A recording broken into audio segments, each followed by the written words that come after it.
ohatra amin'ny finoana, ohatra amin'ny finoana.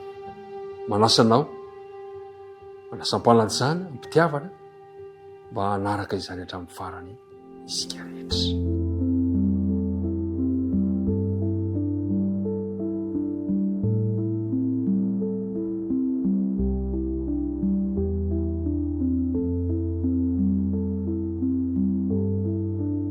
Miaraba antsika tsirairay avy indray, tafahoana soamantsara amin'ity androany ity. Minao fa ao anatin'ny fahasalamana ny tsirairay avy. Iriko mba hitombo aminao izay fahasalamana izay, ary raha sanatria izay misy marisarisa ny fahasalamana, dia ny tanany tompony hikasika anao, anomeanao hery sy tanjaka sy fahasalamana mba hiverina aminao ny tanjaka ao. Miaraba antsika rehetrarehetra, tononona mandrakariva amintsika hatrany anefa ny fiadana ny tompo ho aminao sy ny ankohonanao. Andery hiaraka hivavaka isika. Andriamanitra ray be fitiavanao, misaotranao izahay fa manana izao tombontsoa izao indray hiaraka mindinika ny teninao. Tomoera ty amponay milala fanena masina, araka hisoronao ny hevitra mampisaraka anay aminao. Tononona sangatana ny vavaka aminaran' Jesosy. Amen. Ohatra amin'ny finoana. Ny andininy natao tadiana no anomboantsika azy sady fototry ny dinika fanaovana androany. Hebreo toko voalohany ka ny andininy voalohany. Ary ny finoana no fahatokina ny amin'ny zavatra antenaina, fanehoana ny zavatra tsy hita. Averiko ilay mandeha vakitsika amin'ny anaran'i Jesosy. Ary ny finoana no fahatokina ny amin'ny zavatra antenaina, fanehoana ny zavatra tsy hita. Mpiara-midinika namana, inona ny antenainao amin'ny androany nefa tsy mbola hitanao? Inona no antenaitsika ankehitriny kanefa mbola tsy hitantsika? Ho ahy manokana dia ny famonjen'i Jesosy, ny fiaviany fandrony. Zay no antenaiko. Manantena an'izany aho. Ary mino an'izany, ny finoana dia fahatokina ny amin'ny zavatra antenaina, fanehoana ny zavatra tsy hita. Ary izay finoana izay dia manana anjara toerana lehibe, mpiara-midinika namana, eo amin'ny fijoroana vavolombelona sy ny fiovamponao sy ny fiainanao andavanandro rehetra. Ny olona miandro izany fanantenana izany dia manana toe-panahy araka an'Andriamanitra. Nde mba angatahana isika mba hanana izany amin'ny andininy fahatelo. Andininy fahatelo. Finoana no ahafantarantsika fa ny tenin'Andriamanitra no nanaovana izao tontolo izao, ka dia tsy izay zavatra miseho no nanaovana izao tontolo izao. Eto zany dia mitarika antsika indray fa mino isika, izay le finoana, fa ny tenin'Andriamanitra no nanaovana izao tontolo izao. Resaka finoana zany izy, ohatra ny finoana. Teo dia napetraka hoe inona moa natao hoe finoana? Ny atao hoe finoana dia fahatokina ny zavatra antenaina, fanehoana ny zavatra tsy hita. Dia eto indray dia izao nampafantarantsika fa mino isika finoana no ahafantarantsika fa ny tenin'Andriamanitra namoronana izao tontolo izao. Amin'ny andinina fahaenina dia izao ny toy teniny manao hoe, fa raha tsy amin'ny finoana dia tsy misy azo atao azahoana sitraka aminy. Fa izay manatona an'Andriamanitra dia tsy maintsy mino fa misy izy, sady mpamaly soa izay mazoto mitady azy. Ilaina ny finoana ary mpiara-midinika namana. Satria raha tsy amin'ny finoana dia tsy misy azahoana sitraka amin'Andriamanitra. Ilaina ny finoana. Manomboka amin'ny andininy fahafito ary dia ahitantsika ireo olona ny finoana rehetra.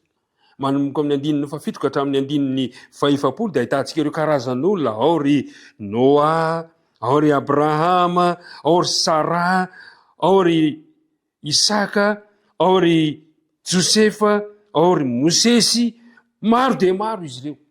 Izay olona finoana zany hoe raha jerena indray mijery zany, ity Hebreo toko faha 1:20 dia azo lazaina hoe izy no diarin-tsary. Raha miteny vahiny moa dia album ny finoana, fanehoana. Ao no amela belarana ny fiainan'ireo olona samihafa manana finoana. ny finoana tokoa no mamaritra ny amafy ny fifandraisan'ireo olona reo amin'Andriamanitra. Tianambara dia zao, ny fahafantarana an'Andriamanitra sy ny fananana fifandraisana velona sy matanjaka aminy dia mitaky finoana. Mila manana finoana matanjaka isika amin'ny fifandraisantsika amin'Andriamanitra. Fa hitantsika fa mahery ny finoana dia kely tahaka ny voatsinapy aza. Na dia kely fotsiny aza ny finoana anananao dia ilainao mba hikolokoloana sy ny fifandraisana amin'Andriamanitra izany. Averika ny mandeha. Na dia kely tahaka ny voatsinapy aza ho Jesosy ny finoanao dia afaka nova zavatra lehibe eo amin'ny fiainanao izany. Ahoana ary no fomba hikolokoloana ity finoana ity? So ny voalaza ao amin'ny bokin'ny Romanina 10. Ahoana ny fomba hikolokoloana ny finoana an'Andriamanitra? Romanina 10 ka ny 7:20. So ny voalaza le teny amin'ny anaran'i Jesosy. Koa ny finoana dia avy amin'ny toriteny, ary ny toriteny kosa avy amin'ny tenin'i Kristy. Tinambara zany dia zao hoe ny fiainontsika an'Andriamanitra miteny amintsika amin'ny alalan'ny teniny, ny fianarantsika tsy tapaka ny Baiboly dia mahatonga antsika hanana finoana, mampitombo ny finoana. Noho izany manokana fotoana isan'andro iandinihana sy ianarana ny Baiboly tahaka izao ataontsika izao. Zao zany leo mampitombo ny finoana. Azoko antoka fa mino aho, zay ny faharisin-dahatra ato anatiko, fa hampitombo ny finoantsika zao fiarahana amin'dinika izao. Mino an'izany, matoky an'izany, hampitombo ny finoantsika izany.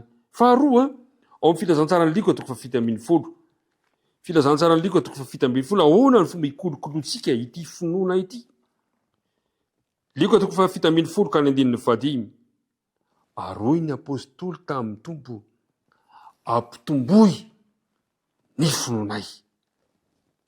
Ny fomba hikolokoloana ny finoana dia mangataka isan'andro an'Andriamanitra ampitombo ny finoantsika. Zavatra kely mantsy dia mety mampitaraboka ny finoana. Zavatra kely dia mety mampirodana ny fitokiana ao an'Andriamanitra. Noho izany isan'andro dia mila mangataka amin'Andriamanitra isika ampitombo ny finoantsika. Tahaka ilay raim-pianakaviana izay nakeo amin'i Jesosy, raha nitoeran'ny fanaratsiny zanany, dia azontsika atao ihany koa mangataka amin'i Jesosy hoe Jesosy vonjeo amin'ny tsy finoako ao amin'ny filazantsara Marka 7:4. Andeha vakitsika izany teny izany. Marka 7 ka ny 4:20 manao hoe, ary niaraka tamin'izay dia niantso ny ray zazalaka nanao hoe, mino aho, vonjeo aho ho afaka amin'ny tsy finoako. Mety ao anatin'ny fisalasalana tokoa angamba isika ankehitriny. Mety ao anatin'ny fisalasalana isika, mety ao anatin'ny finoana, kanefa na izany aza miala amin'Andriamanitra. Tazony mandrakariva ny fitokiana an'Andriamanitra. Tazony ny finoana. Manana finoana anao manokana, aza mindrana ny finoana ny hafa. Ahoana koa moa zany? Aza miantehitra ny finoana ny hafa. Tahaka ilay nahazo ilay Virjina 10 adala ao amin'ny filazantsara Matio 5:20. Filazantsara Matio 5:20 ka ny 9:9. Filazantsara Matio 5:20 ka ny 9:9 dia zao voalaza ilay teny. Dia hoy ny adala tamin'ny endry. Mampime zany. Dia hoy ny adala tamin'ny endry. Mba omekely amin'ny solokareo zahay fa efa ho faty ny fanalanay. Aza mitehitra amin'ny finoana ny hafa fa manana finoana anao manokana. Mangatà amin'ny Jesosy, mangatà ny fanahy masina mba hampitombony izany finoana izany. Mpiara amin'dinika androany, asehoy ampiarabelona aminao ny finoanao. Tsarovy fa ny finoana dia tsy fihetsem-po. Ka raha toka mbola manoratra ny apôstôly Paoly, raha mbola manoratra n'ireo olona finoana amin'ny Hebreo 1:10, ka mbola mitoy ny andiny maro samihafa, dia azoko antoka fa voasoratra tokoa ny anaranao, satria ianao koa dia nanana finoana an'Andriamanitra. Terizo ny finoantsika an'Andriamanitra, terizo hatramin'ny farany izany. Ndeha hiaraka hivavaka isika. Andriamanitra rainay eo, misaotra anao indrindra izahay noho ny amin'ireo ohatra ireo finoana, ireo olony finoana tamin'ny fotoana lasa rehetra, izay mba tokony ho taafinay amin'izao ankehitriny izao. ampitomboy ary ny finoanay ary vonjeo amin'ny tsy finoanao izay finoana izay satria indraindray dia misalasala indraindray izay tao miemitra tompo malalo ampitomboy ny finoanay ka ho tanterahinay zany amin'ny alalan'ny fianoana iteninao fianaranay izany isan'andro isan'andro eo amin'ny fiainanay dia mitahianay raha hiatrika izao tontolo andro izao zay aza mafoy na mahasaraka anay angatanay sy irinay ny vavaka aminarany Jesosy amen.